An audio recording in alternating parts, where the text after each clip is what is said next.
Hello সবাইকে, আজকের ভিডিওতে আপনাদেরকে স্বাগতম। ইতিহাস ধরে রাখে শুধু ইট আর পাথর নয়, ধরে রাখে মানুষের বিশ্বাস আর প্রার্থনার চিহ্ন। আমি আজকে এসেছি পটুয়াখালী জেলার 10 মিনা উপজেলা আদমপুরা গ্রামের এক অন্যতম স্থাপনার সামনে, আমিরুল্লাহ মুন্সিবাড়ি জামে মসজিদ।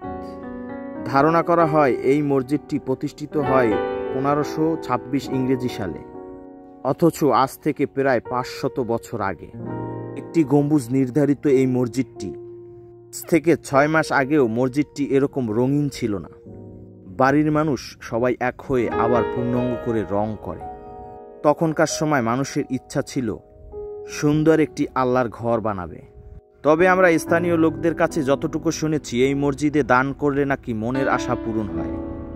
মসজিদের দেয়ালে এখনও সেই পুরনো কারুকার্য আর গভীর ইতিহাসের ছাপ স্পষ্ট দেখা যাচ্ছে। প্রতিটি ইটে যেন লেখা আছে, আমরা ইতিহাসের সাক্ষী। এই মসজিদটি এক বিশিষ্ট পরিবারের বাড়ির সামনে স্থাপিত। তবে আমরা এখানে একটি টিউবওয়েল দেখতে পেলাম, যেটা নাকি এই মসজিদের সাথে একই সাথে করেছিল। এখনও এই টিউবওয়েল থেকে ঝপঝপিয়ে পানি পড়ে। মসজিদের সামনে রয়েছে একটি পুকুর, আর সেখানেই রয়েছে এক বড় ঘাট। এই ঘাটটি তৈরি করা হয়েছে মসজিদের একই সাথে, যার বয়স 500 বছর।